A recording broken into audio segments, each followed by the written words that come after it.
I had written this film in like 14 days straight, with nobody coming into the picture at the start, when the supernatural angle, shadows angle, everything had come together. So with Manav's case, I would say it was the first name that I came across, I mean, in my mind, but it was not the first name that I really chased. So of course there were some other actors also which we tried, narrating and everything. But कई बार होता है ना, तकदीर होती है उस film की, उस रोल की. It finally boiled down to Manav, and we approached Manav later on, and he just said yes in like few hours after just he read the script only once. So that was amazing, I felt. I would also like to mention Bhasha Sumli, who is also a Kashmiri Pandit. Both, I think, actors are getting appreciated across everywhere. Both are a Kashmiri Pandit. In fact, both have origins in Baramulla, not just Kashmir. They have origins in Baramulla. I always, as a director, wanted somebody who understands the terrain and place. And what better than, people who have been residents of the same place. बहुत लोगों ने ये भी कहा कि actor बड़े होंगे तो फिल्म चलेगी, एक्टर छोटे या एक्टर्स ले रहे हो आप, स्टार्स नहीं ले रहे हो आप, तो कैसे चलेगी. But I think that is past right now. People have proven that the film is being liked everywhere in spite of not having stars. So I feel it is the strength of writing, it is the strength of craft, it is the strength of the crew.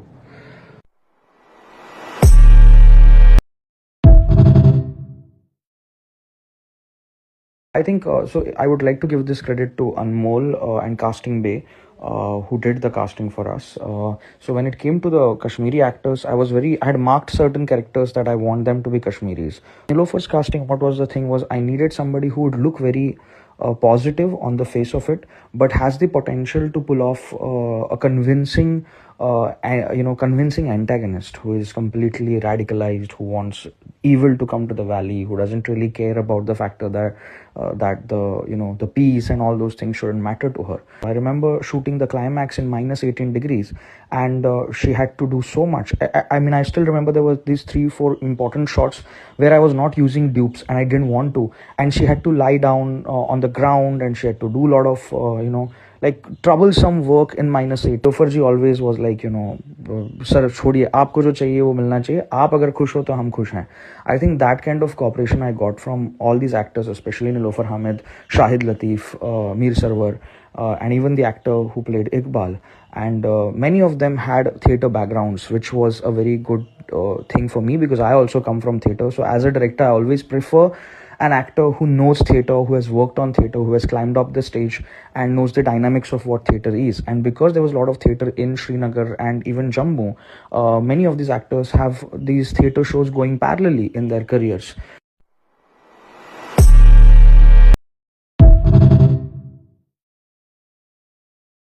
Yes, the most important experience I had was in the location where we shot the house, which was actually an old leprosy hospital.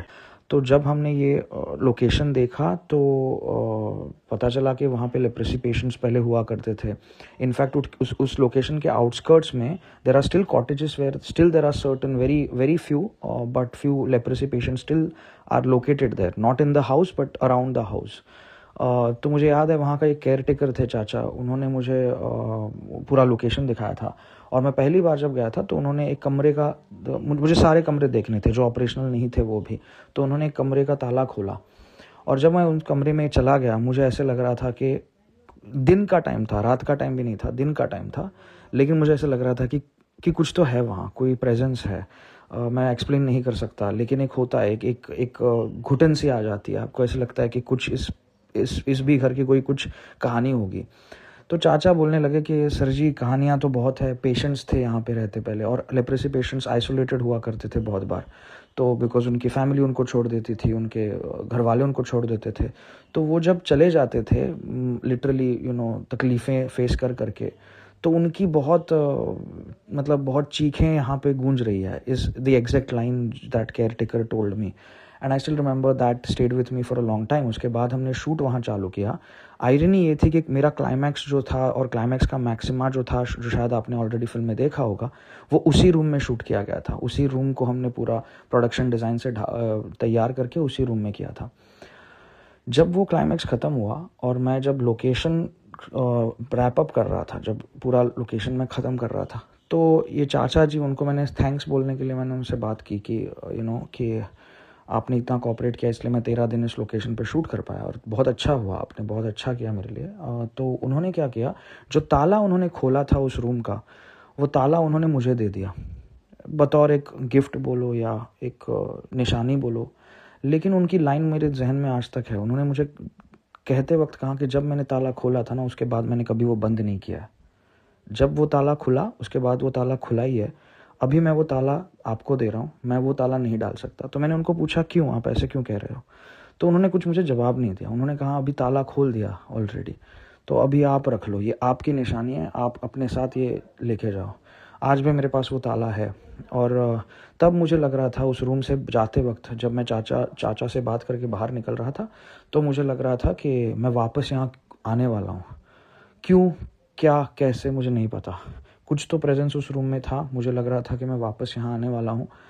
और irony देखिए, उसके बाद article 370 film मैंने उसके बाद shoot किया, बारामुल्ला के बाद। और तब मैंने मेरे एसोसिएट डायरेक्टर को कहा एक छोटा सा सीक्वेंस शूट करना था, बहुत ही छोटा, करीबन आधे मिनट का ऑन स्क्रीन टाइम था उसका, या 1 मिनट का था। तो मैंने कहा कि तू तेरे हिसाब से लोकेशन देख ले और उसके बाद मुझे बता दे कौन सा लोकेशन अच्छा दिख रहा है।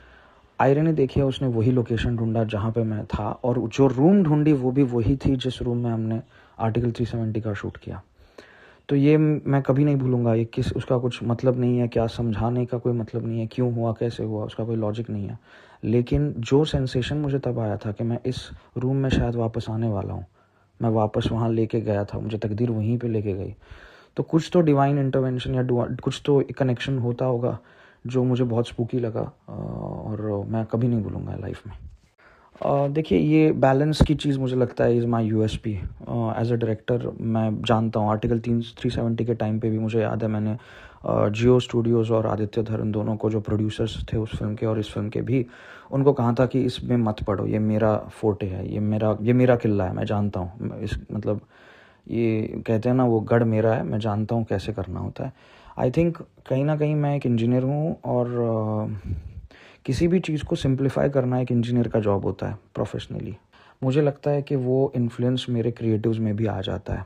इसीलिए आर्टिकल 370 में मैं लीगल चीज़ इतनी आसानी से ऑडियंस तक एंटरटेनिंग वे में मैं पहुंचा पाया।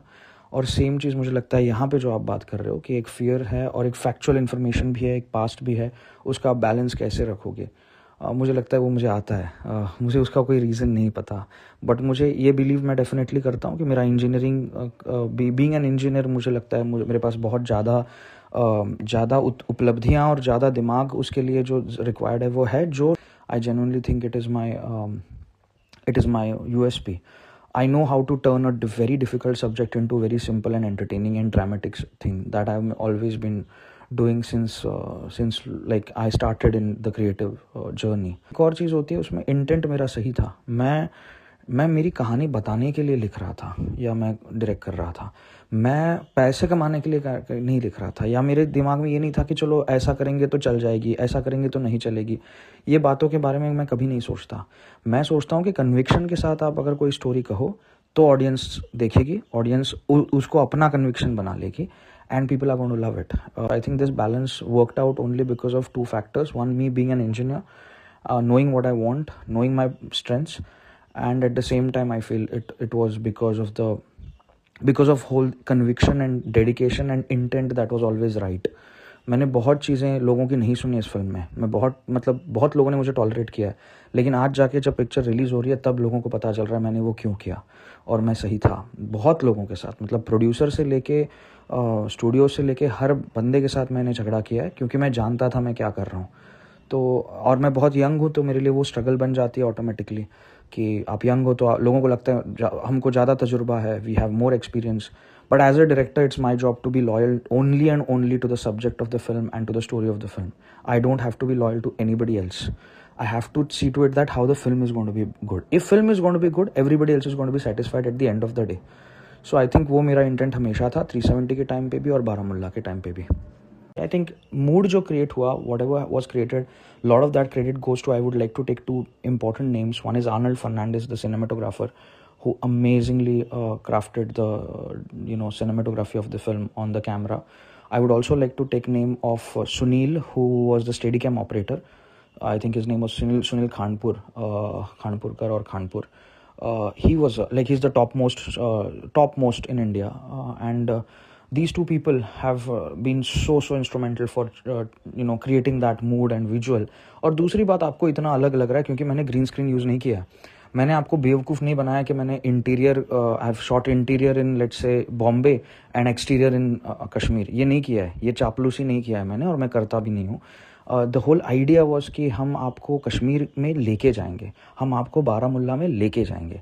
अगर मैं आपको बारामुल्ला में लेके जाना चाहता हूँ, एक्टर्स को उतनी कन्विक्शन के साथ काम करना पड़ेगा, तो वो तभी होगा if I am in the same location.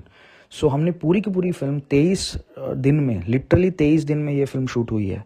कोई भी फिल्म इस तरह की फिल्म, इस जोन की फिल्म, इतनी ट्रीटमेंट ओरिएंटेड एक्शन सब है उसमें.